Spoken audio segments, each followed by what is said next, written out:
Hola amigos, bienvenidos a un nuevo capítulo, el retrato de Dorian Gray, capítulo 16.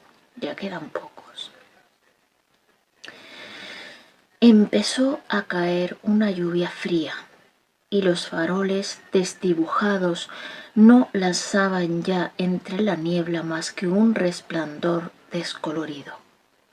Era el momento en el que cerraban los establecimientos públicos y hombres y mujeres todavía reunidos delante de sus puertas empezaban a desperdigarse.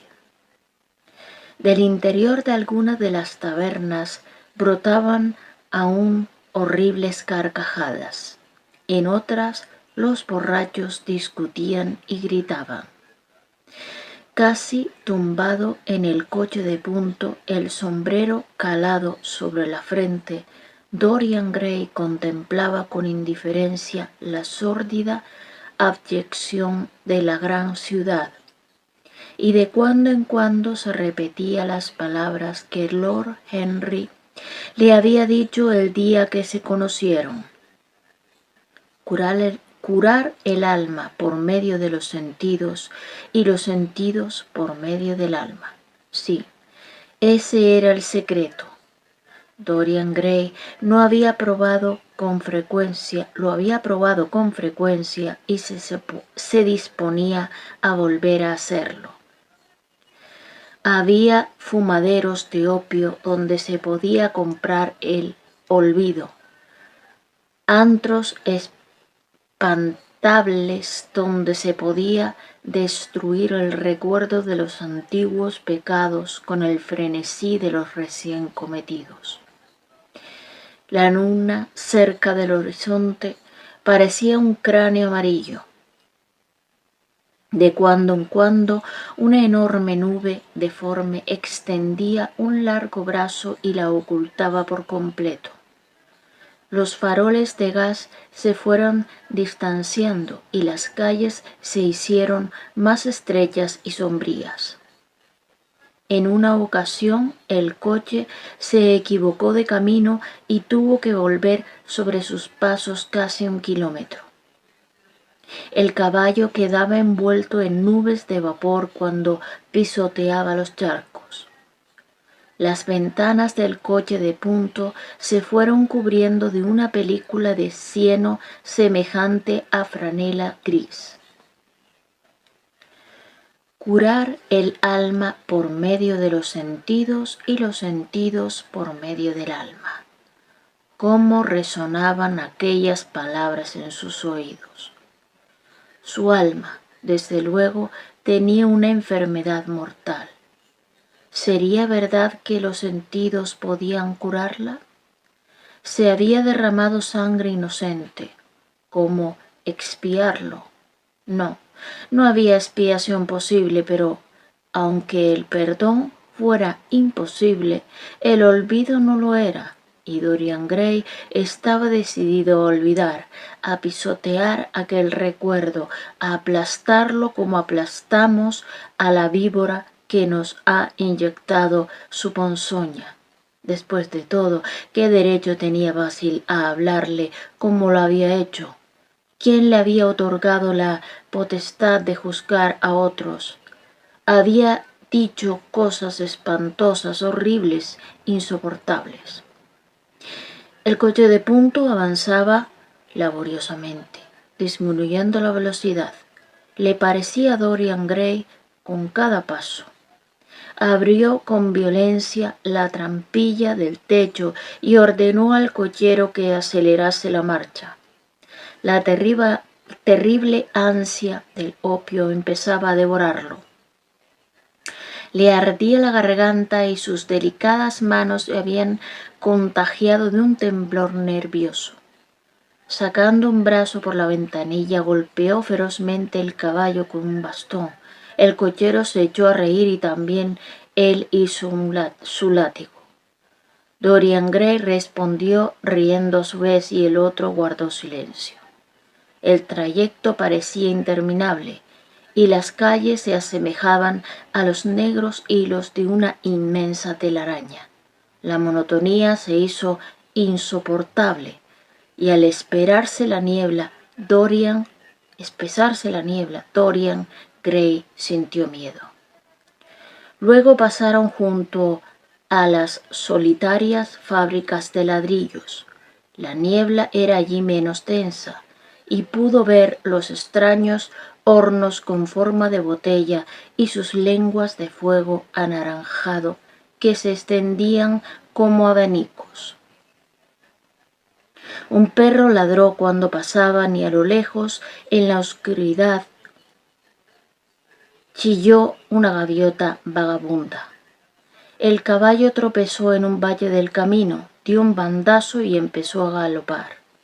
Después de algún tiempo dejaron el camino de tierra y volvieron a traquetear por calles mal pavimentadas. La mayoría de las ventanas estaban a oscuras, pero a veces sombras fantásticas se dibujaban sobre los sectores iluminados por algunas lámparas. Dorian Gray las contemplaba con curiosidad. Se movían como marionetas monstruosas y hacían gestos de criaturas vivas. Sintió que las aborrecía. Tenía el corazón dominado por una rabia sorda. Al torcer una esquina, una mujer les gritó algo desde una puerta abierta, y 2 hombres corrieron tras el coche de punto por espacio de unos 100 metros.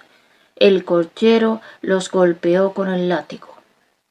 Se dice que la pasión hace que se piense en círculos, y ciertamente los labios que Dorian Gray no cesaba de morderse formaban y volvían a formar en espantosa repetición las sutiles palabras que se ocupaban del alma y de los sentidos, hasta encontrar en ellas la plena expresión, por así decirlo, de su estado de ánimo, y justificar así aprobándolas intelectualmente. Pasiones que sin esa justificación habrían dominado su voluntad. De célula en célula aquella idea única se apoderaba de su cerebro, y el arrebatado deseo de vivir, el más terrible de los apetitos humanos, redoblaba el vigor de cada nervio y músculo tembloroso. La fealdad en que en otro tiempo le había parecido odiosa porque hacía las cosas reales, resultaba ahora amable por esa misma razón. La fealdad es la única realidad, la trifulca vulgar, el antro repugnante, la violencia brutal de una vida desordenada, la vileza misma del ladrón y del fuera de la ley, tenían más vida, creaban una impresión de realidad más intensa que todas las elegantes formas del arte, que las sombras soñadoras de la canción. Eran lo que necesitaba para alcanzar el olvido. En el espacio de 3 días quedaría libre. De repente el cochero se detuvo con un movimiento brusco al comienzo de una callejuela en sombras. Sobre los bajos tejados erizados de chimeneas se alzaban las negras arboladuras de los barcos. Espirales de niebla blanca se aferraban a las barcas como velas fantasmales. «Está en algún sitio por estos alrededores. ¿No es cierto, señor?», preguntó el cochero con voz ronca a través de la trampilla. Dorian, sobresaltado, miró a su alrededor. «Déjeme aquí», respondió, y después de apearse precipitadamente y de entregar el dinero prometido, se alejó a toda prisa en dirección al muelle. Aquí y allá una linterna brillaba en la proa de algún gigantesco barco mercante. La luz temblaba y se descomponía en los charcos. De un vapor a punto de partir que avivaba el fuego para aumentar la presión de la caldera salía un resplandor rojo. El suelo resbaladizo parecía un impermeable húmedo. Dorian Gray apresuró el paso hacia la izquierda, volviendo la cabeza de cuando en cuando para comprobar si alguien lo seguía. 7 u 8 minutos después llegó a una casita destartalada, encajonada entre dos lúgubres fábricas. En una de las ventanas del piso superior brillaba una luz. Se detuvo ante la puerta y llamó de una manera peculiar. Al cabo de algún tiempo oyó pasos en el corredor y luego el deslizarse de un cerrojo. La puerta se abrió sin ruido y Dorian Gray entró sin decir una sola palabra a la deforme criatura rechoncha que se aplastó contra la pared en sombra para darle paso. Al final del vestíbulo colgaba una andrajosa cortina verde agitada y estremecida por el golpe de viento que siguió a Dorian Gray desde la calle. Apartándola, penetró en una habitación alargada y de techo bajo que daba la impresión de haber sido en otro tiempo una sala de baile de tercera categoría. Sobre las paredes ardían sibilantes mecheros de gas cuya imagen apagada y deforme reproducían otros tantos espejos negros de manchas de moscas. Los reflectores grasientos de antaño ondulado colocados detrás los convertían en temblorosos discos de luz. El suelo estaba cubierto de serrín ocre que a fuerza de pisarlo se había transformado en barro, manchado además por oscuros redondeles de bebidas derramadas. Algunos malayos, acurrucados junto a la pequeña estufa de carbón de leña, jugaban con fichas de hueso y enseñaban unos dientes muy blancos al hablar. En un rincón, la cabeza escondida entre los brazos, un marinero se había derrumbado sobre una mesa y junto al bar chillonamente pintado que ocupaba uno de los laterales de la habitación, 2 mujeres ojerosas se burlaban de un anciano que se sacudía las mangas de la chaqueta con expresión de repugnancia. Cree que le atacan hormigas rojas, rió una de ellas cuando Dorian Gray pasó a su lado.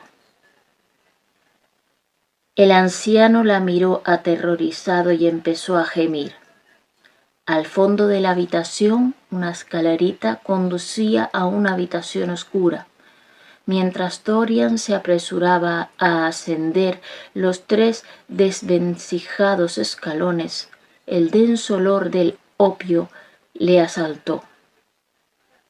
Respiró hondo y las aletas de la nariz se le estremecieron de placer.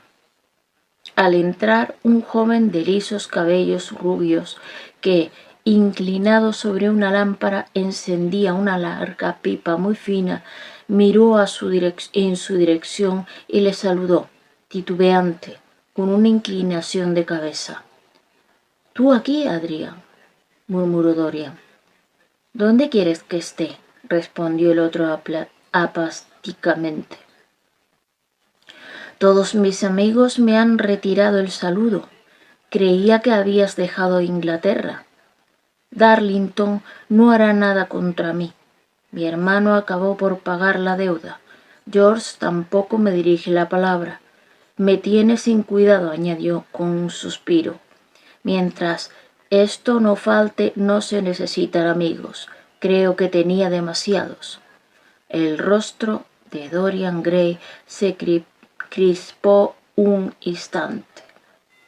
Luego contempló las grotescas figuras que yacían sobre los mugrientos colchones de extraña posturas, los miembros contorsionados, las bocas abiertas, las miradas perdidas y los ojos vidriosos le fascinaban.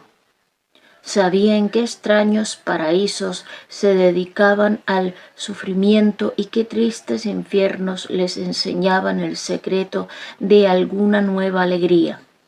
Eran más afortunados que él, prisionero de sus pensamientos. La memoria, como una horrible enfermedad, le devoraba el alma. De cuando en cuando le parecía ver los ojos de Basil Hallward, que lo miraban. Comprendió, sin embargo, que no podía quedarse de allí. La presencia de Adrian Singleton le perturbaba. Quería estar en un lugar donde nadie supiera quién era. Quería huir de sí mismo. Me voy al otro sitio, dijo, después de una pausa. ¿En el muelle? Sí. Esa gata loca estará allí con toda seguridad. Aquí ya no la admiten. Dorian se encogió de hombros. Estoy harto de mujeres que me quieren. Las mujeres que odian son mucho más interesantes. Además, la mercancía es allí mejor. Más o menos la misma cosa. Yo la prefiero. Ven a beber algo. Necesito una copa. No quiero nada, murmuró el joven. Da lo mismo. Adrian Singleton se levantó con aire cansado y siguió a Dorian Gray hasta el bar. Un mulato con un turbante hecho jirones y un largo abrigo mugriento les obsequió con una mueca espantosa manera de saludo mientras colocaba entre ellos una botella de brandy y 2 vasos. Las mujeres se acercaron y empezaron a parlotear. Dorian les volvió la espalda y dijo algo en voz baja a su acompañante. Una sonrisa tan retorcida como un gris malayo se paseó por el rostro de una de las mujeres. «Qué orgullosos estamos esta noche», fueron sus burlonas palabras. «Por el amor de Dios, no me dirijas la palabra», exclamó Dorian, golpeando el suelo con el pie. «¿Qué es lo que quieres? ¿Dinero? Aquí lo tienes, pero no vuelvas a dirigirme la palabra». En los ojos de la mujer, embrutecidos por el alcohol, aparecieron por un momento 2 destellos rojos, pero volvieron a apagarse enseguida, dejándolos otra vez muertos y vidriosos. Luego sacudió la cabeza y con dedos avarientos recogió las monedas del mostrador. Su compañera la contempló con envidia. «Es inútil», suspiró Adrian Singleton. «No tengo ganas de volver. ¿Qué más da? Estoy muy bien aquí. ¿Me escribirás si necesitas algo? ¿De acuerdo?», dijo Dorian después de una pausa. «Quizás. Buenas noches entonces». «Buenas noches», respondió el joven, volviendo a subir los escalones mientras se limpiaba la boca reseca con un pañuelo. Dorian se dirigió hacia la puerta con una expresión dolorida en el rostro.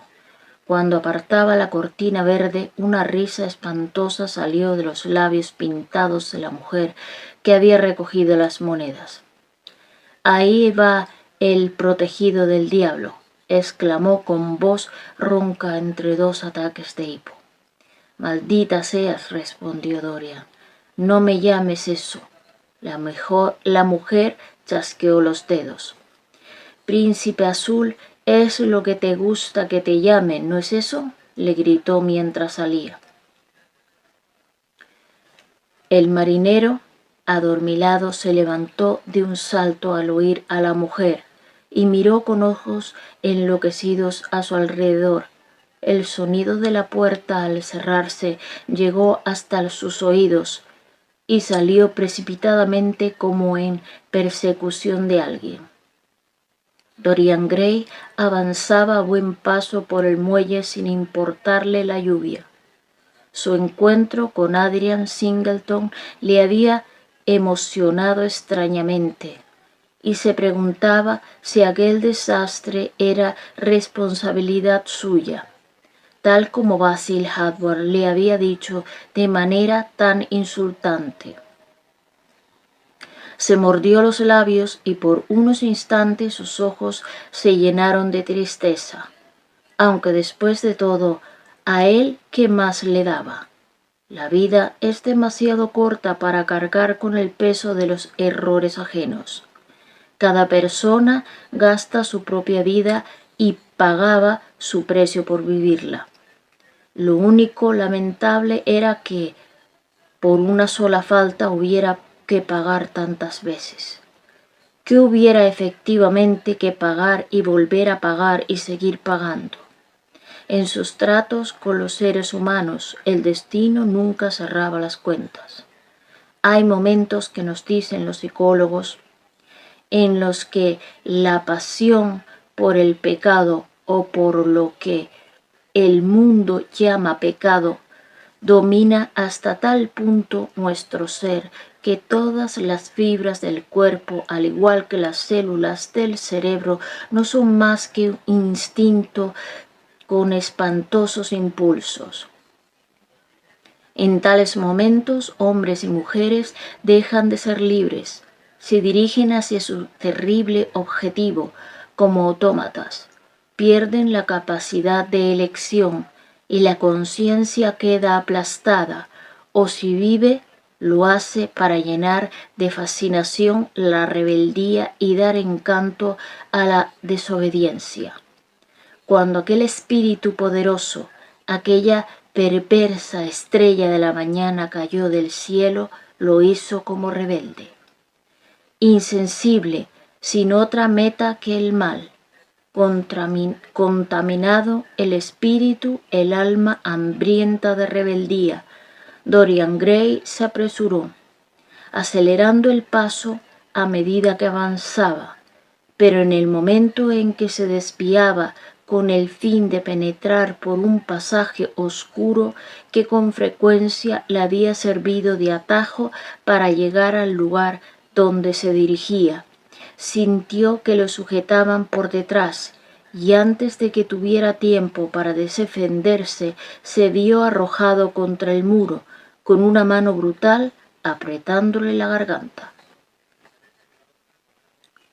Luchó desesperadamente, con un terrible esfuerzo logró liberarse de la creciente presión de los dedos, pero un segundo después oyó el chasquido de un revólver y vio el brillo de un cañón que le apuntaba directamente a la cabeza, así como la silueta imprecisa del individuo bajo el robusto que le hacía frente. «¿Qué quieres?», jadeó. «Estése quieto», dijo el otro. «Si se mueve, disparo». «¿Ha perdido el juicio? ¿Qué tiene contra mí?» Usted destrozó la vida de Sybil Vane», fue la respuesta. «Y Sybil Vane era mi hermana. Se suicidó, lo sé, usted es el responsable. Juré matarlo. Llevo años buscándolo. No tenía ninguna pista ni el menor rastro. Las dos personas que podían darme una descripción suya han muerto. Solo sabía el nombre cariñoso que Sybil utilizaba. Hace un momento lo he oído por casualidad. Póngase a bien con Dios, porque va a morir esta noche». Dorian se sintió enfermar de miedo. «No sé qué me habla», tartamudeó. «Nunca he oído ese nombre. ¿Está usted loco?» «Más le vale confesar su pecado porque va a morir, tan cierto como que me llamo James Vane». Durante un terrible momento Dorian no supo qué hacer ni qué decir. De rodillas gruñó su agresor. «Le doy un minuto para que se arrepienta, nada más. Me embarco para la India, pero antes he de cumplir mi promesa. Un minuto, eso es todo. Dorian dejó caer los brazos. Paralizado por el terror, no sabía qué hacer. De repente se le pasó por la cabeza una loca esperanza. «Espere», exclamó. «¿Cuánto hace que murió su hermana? Deprisa, dígamelo». 18 años, respondió el marinero. «¿Por qué me lo pregunta? ¿Qué importancia tiene?» 18 años, rió Dorian Gray, con acento triunfal en la voz. 18 años. Lléveme bajo la luz y míreme la cara. James Payn vaciló un momento, sin entender de qué se trataba. Luego sujetó a Dorian Gray para sacarlo de los soportales. Si bien la luz, por la violencia del viento, era débil y temblorosa, le pareció de todos modos comprobar el espantoso error que, al parecer, había cometido, porque el rostro de su víctima poseía todo el frescor de la adolescencia, la pureza sin mancha de la juventud. Apenas parecía superar las 20 primaveras, la edad que tenía su hermana, si es que llegaba, cuando él se embarcó por vez primera, hacía ya tantos años. Sin duda no era aquel el hombre que había destrozado la vida de Sibyl. James Payn aflojó la presión de la mano y dio un paso atrás. «Dios mío», exclamó, «y me disponía a matarlo». Dorian Gray respiró hondamente. «Ha estado usted a punto de cometer una terrible equivocación», dijo mirándolo con severidad. «Que le sirva de escarmiento para no tomarse la justicia por su mano». «Perdóneme», murmuró el otro. «Estaba equivocado. Una palabra oída en ese maldito antro ha hecho que me confundiera. Será mejor que vuelva a casa y abandone esa arma. De lo contrario tendrá problemas», dijo Dorian Gray, dándose la vuelta y alejándose lentamente calle abajo. James Payn, horrorizado, inmóvil en mitad de la calzada, empezó a temblar de pies a cabeza. Poco después, una sombra oscura que se había ido acercando sigilosamente pegada a la pared salió a la luz y se le acercó con pasos furtivos. El marinero sintió una mano en el brazo y se volvió a mirar sobresaltado. Era una de las mujeres que bebían en el bar. «¿Por qué no lo has matado?», le susurró, acercando mucho el rostro ojeroso al de James. «Me di cuenta de que lo seguías cuando saliste corriendo de casa de Daly. Pobre imbécil, tendrías que haberlo matado. Tiene mucho dinero y es lo peor de lo peor». «No es el hombre que busco», respondió James Payn, «y no me interesa el dinero de nadie. Quiero una vida. Quien yo busco anda cerca de los 40. Ese que he dejado ir es poco más que un niño. Gracias a Dios no me he manchado las manos de sangre». La mujer dejó escapar una risa amarga. «Poco más que un niño», repitió con voz burlona. «Pobrecito mío. Hace casi 18 años que el príncipe azul hizo de mí lo que soy». «Mientes», exclamó el marinero. La mujer levantó los brazos al cielo. «Juro ante Dios que te digo la verdad», exclamó. «¿Ante Dios? Que me quede muda si no es cierto. Es el peor de toda la canalla que viene por aquí. Dicen que vendió el alma al diablo por una cara bonita. Hace casi 18 años que lo conozco. No ha cambiado mucho desde entonces. Yo, en cambio, sí», añadió con una horrible mueca. «¿Me juras que es cierto?» «Te lo juro». Las dos palabras salieron como un eco ronco de su boca hundida. «Pero no le digas que lo he denunciado», gimió. «Le tengo miedo. Dame algo para pagarme una cama de esta noche». James se apartó de ella con una imprecación y corrió hasta la esquina de la calle, pero Dorian había desaparecido. Cuando volvió la vista, tampoco encontró a la mujer. Bueno amigos, termino este capítulo. El capítulo 16, creo que quedan 4 capítulos para terminar. El retrato de Dorian Gray de Oscar Wilde en la página Wikisource de dominio público y traducción anónima. Bueno, espero que les haya ayudado a relajarse un poquito y hasta la próxima. Muchas gracias por estar ahí. Besitos, cuídense.